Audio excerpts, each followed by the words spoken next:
So I'm sitting here. I just got back from seeing No Time to Die, and I don't really know what I just watched. Was it a good movie? Was it a bad movie? Was it like an okay Bond? Was it the worst Bond? Was it a return to form? Was it some like postmodern nonsense? Was it just a normal action movie? Was it like a social justice statement? I don't really know, and we'll try to get into this, but this is an onion. This is an onion with many layers that I don't think I'm going to be able to get through at least in one video. But before we get into that, I just want to take a moment and celebrate. The Daniel Craig Bond movies are finally over. Thank God. I hated this entire run of movies. A couple of them were like passable as movies, like Casino Royale was okay as a movie. Skyfall was okay as a movie, but I think they all sucked as Bond movies. Ironically, I'd say this is the most traditional Bondish that the Daniel Craig ones get. But I'd say like Spectre and Quantum of Solace are probably the two worst Bond movies.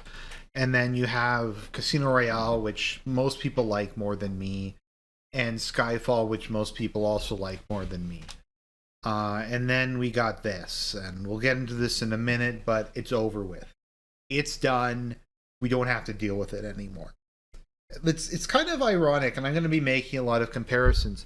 Evangelion 4.0.1, whatever it is, Thrice Upon a Time also came out this year, and it's also done. And that was another franchise that was just endlessly dragging on. And it was a movie series I didn't like, but now it's finished. Now I can move on. I don't have to think about it anymore.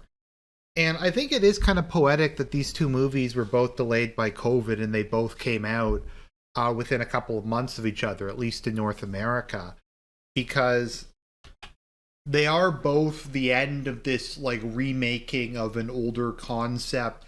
They're both like this weird, like postmodern deconstruction. They're also an example of like fan service done in the worst way possible, I guess. But I definitely got Thrice Upon a Time vibes when I was watching this movie. And I don't even know what to say. Cause it's kind of like 90% of the movie I was like, okay, this is all right. And then near the end they just threw in some like insane shit. Like we'll get through the plot, but there's a part near the end where some Russian doctor tells Black Woman 007 that he's going to genetically engineer a virus to kill her race, and then she shoots in there and she's like, "It's time for you to die," and throws him in like a puddle of acid, and he dies. It's like this empowerment moment that was completely out of place, and the movie hadn't been particularly political up to that point, but they just felt the need to just insert that in there for no reason. So let's just get into the film. I've been rambling on for like 3.5 minutes here. So No Time to Die is the longest Bond movie, I think by a fairly significant margin. It's 163 minutes. There's no reason it needed to be nearly that long. You could easily cut 20 minutes off this film. Hell, you could probably almost cut this down to like 2 hours. I think you could cut an hour of footage out and you'd barely notice. There's a lot of superfluous stuff, a lot of stuff that the scene could be shortened, and I think it would actually improve the pacing and the flow a lot and make it drag a lot less. And as I was watching this movie, whenever I watch a movie in theaters, I do start to think what I'm going to say in my review. And until like the last 15 minutes, I was going to say, I'll just give you what the original review was going to be. It's not bad. There's a lot of good classic Bond tropes in it. There's kind of some interesting spins they put on it. It's not a bad movie. The main issue is it just need to be edited better. The ending changed that, and we'll get to the ending, but let's just talk about the movie, because this is like, it's just fucked. I will say this also, this has the worst opening scene. I was gonna say both in terms of the pre-credit action scene, maybe the pre-credit action scene is not very good, but the I don't know, the music video is the worst by a huge margin. It's worse than like the From Russia with Love one. It's worse than, I can't think of like another one that's nearly as bad as this one. It's too bad because I do like the No Time to Die song, but it's like I don't even know how to describe it. It just sucks. It's just really low effort. It's really, I don't even know. I'm sorry. It's horrible. We can't have hot girls in this anymore because this is the modern era, and we can't do things that the audience of Bond movies would like. And you know what? I was okay with some of the other ones. Like the Skyfall one was good, the Casino Royale one was good. And they didn't really have any sexploitation in it, but this one didn't deliver on anything. So our film opens with a young Madeline Swan, who was, in my view, the best part of Spectre. I just think, how do you pronounce her name? Leia Soido? Sado? However you pronounce her name, is just an extremely beautiful woman. And seeing her on screen, as with, what's his name? Isabella, whoever played Natalia and Goldeneye, just having her on screen made the movie more tolerable. So we cut to a young version of her, and she's with her mother in a house in Norway, and a guy shows up and kills her mother. She shoots him, but he somehow survives. She runs away from him and falls through a hole in the ice, but he decides to save her.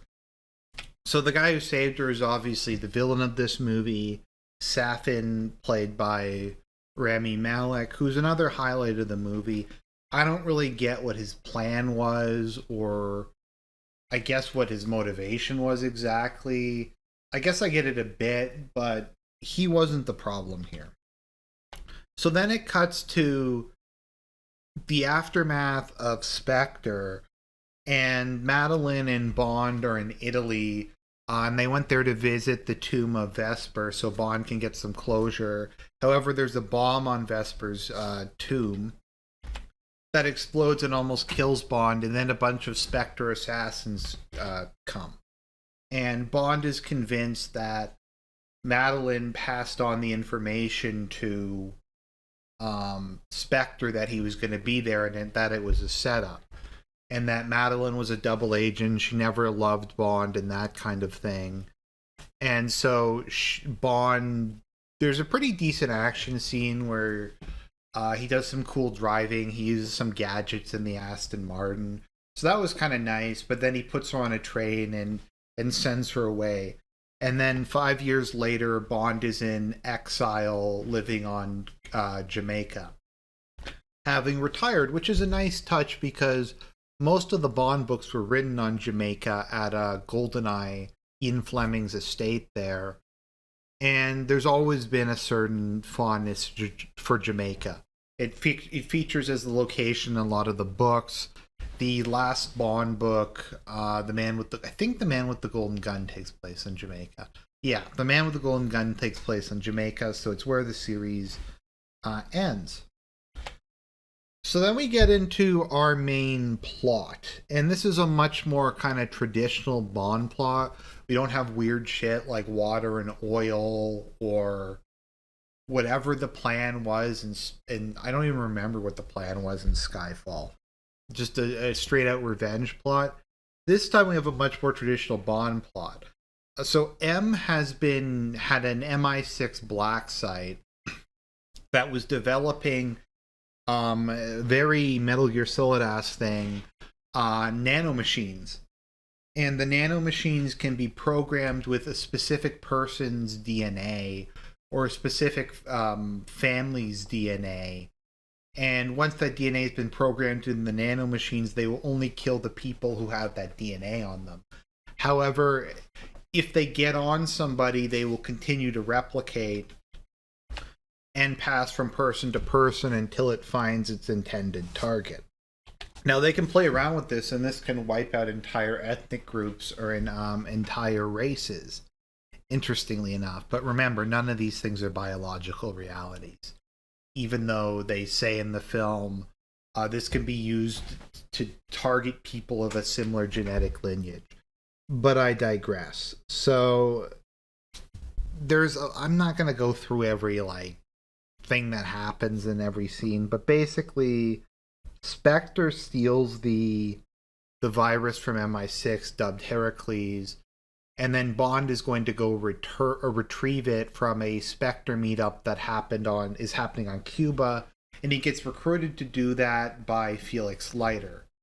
So Felix is back in it, and we have probably my favorite part of the movie, which is on Cuba, where Ana de Armas shows up, and I'd say she's the highlight. I like her as an actress. I find her a very beautiful woman, but her character is like she's like a rookie CIA agent who just recently joined up, but she's really skilled in combat, and she's a bit of an airhead. But I found her funny, and I enjoyed the scenes of her and Bond just taking Spectre agents down. It was a very kind of classic Bond party scene. And so it turns out that Blofeld's been controlling Spectre from prison, and he has like a bionic eye that has been allowing him to monitor things globally. So Blofeld is going to kill Bond by using the Heracles virus or not virus, the nanomachines targeted to Bond's DNA. But the doctor who defected and gave them the nanomachine switches it so it kills every member of Spectre. So at this point, every member of Spectre is now dead except for Blofeld. It's kind of ironic that this movie's called No Time to Die, because it's time for everybody to die. You have a lot of deaths in this movie. So Spectre, which we spent the last 5 movies setting up, is now gone. It doesn't exist anymore. All that's left is Blofeld, and I don't even want to he dies later because Bond gets the nanomachines on him that kill Spectre members, and he's the last member of Spectre, so Bond transmits it to Blofeld, and Blofeld dies, ending the horrible performance of Christopher Waltz. I'm just glad that he's gone. I'm glad Blofeld's gone. Once again, that's all you can really say about this movie. At least it's over. At least it doesn't hurt anymore. I'll say that much.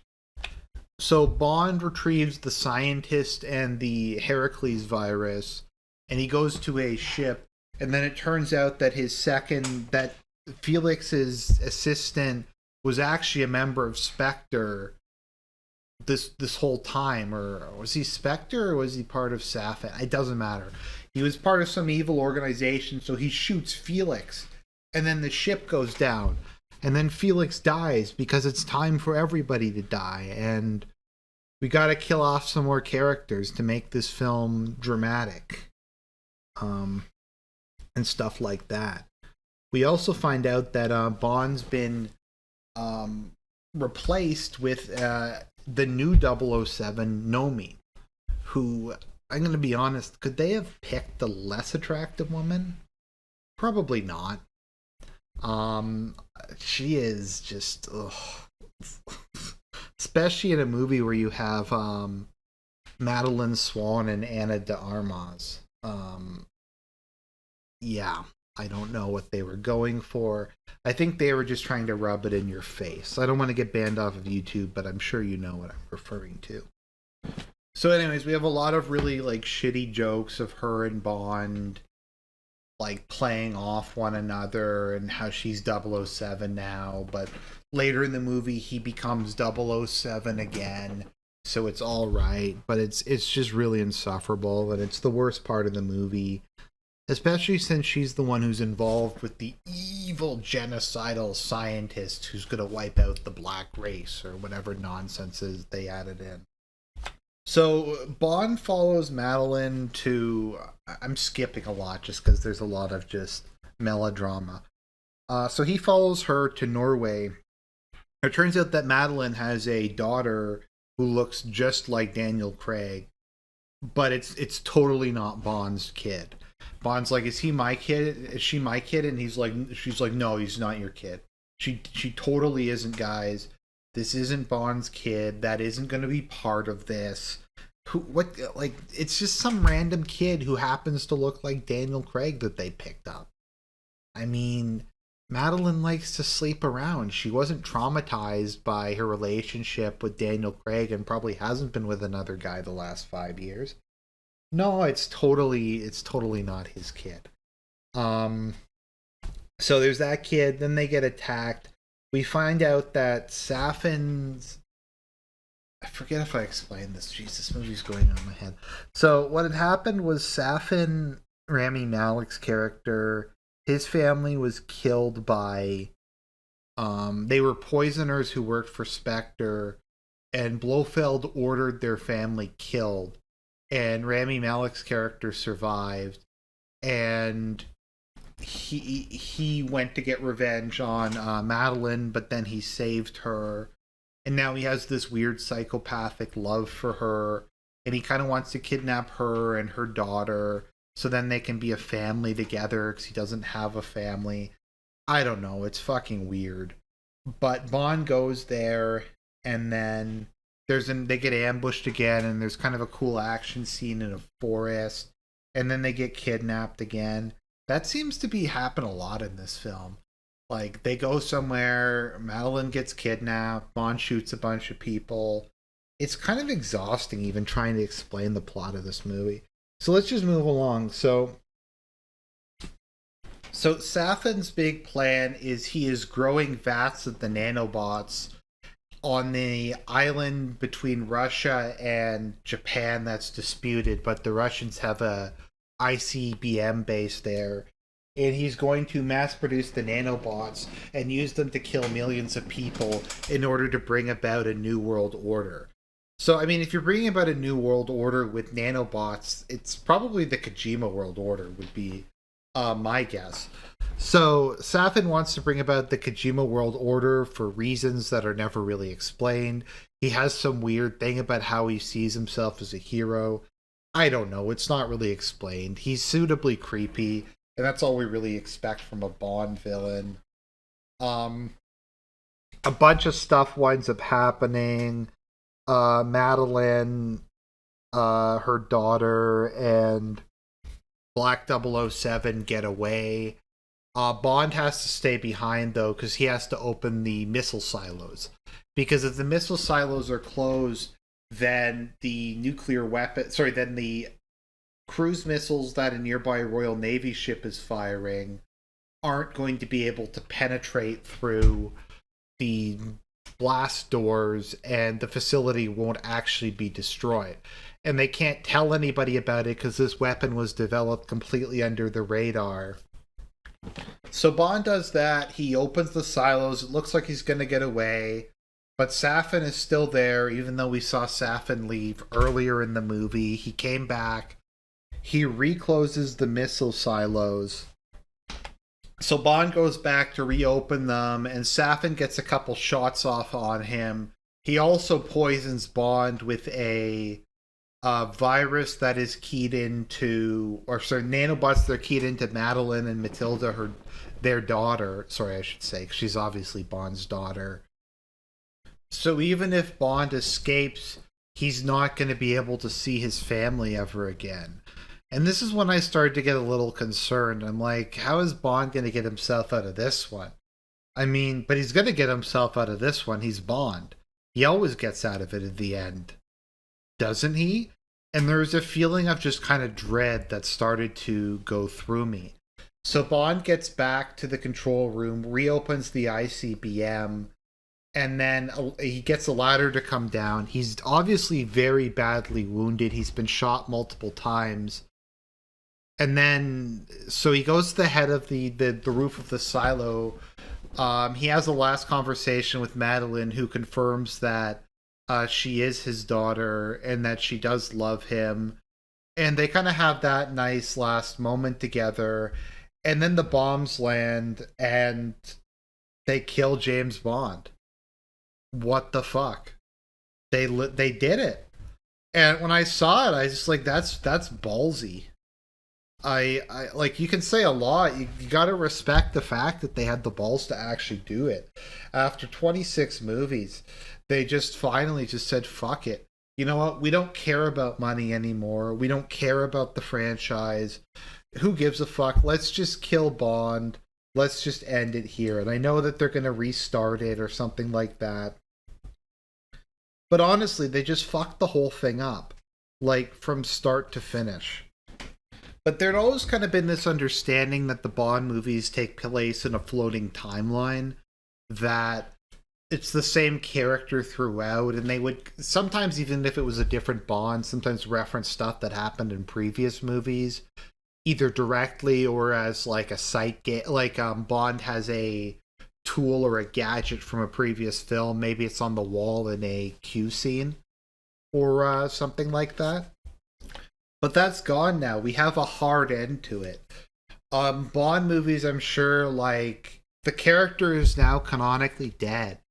Now, I don't know if Craig is supposed to be a different Bond. I mean, they just fucked the whole thing up.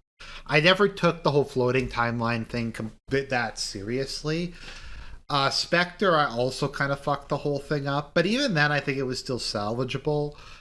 I never really bought that the Blofeld from the Christopher Waltz character was actually the Blofeld from the previous movies. I think he's a guy who just took the name Blofeld to fuck with Bond, and that it was just a big troll, and that the original Ernst Stavro Blofeld died in for your at the opening credit scene of For Your Eyes Only. But yeah, now the character's canonically dead. I think they just did it solely so that they can replace him with like a black guy or a woman or something, and there's none of those like awkward questions anymore. Because ultimately, they don't care about the franchise. They don't give a shit. All they care about is spreading their message. They don't even care about money.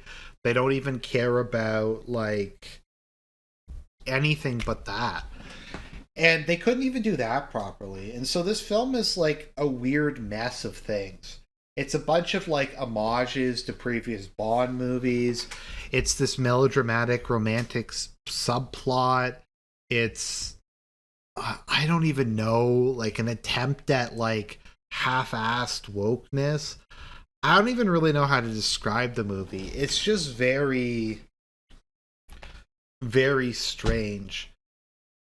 So overall, I think what I'm gonna say is the movie could be edited into an okay film, probably. If you cut out like half an hour of it and you change the ending around a bit. But otherwise, it's just kind of a mess. It's not as bad as Spectre. It's not as bad as Quantum of Solace. I don't know if any Bond movie could be as bad as Quantum of Solace, but it's not good, but it was watchable. I didn't feel like angry or disgusted or that I was wasting my time. And I guess that's ultimately about all you can really expect from something like this.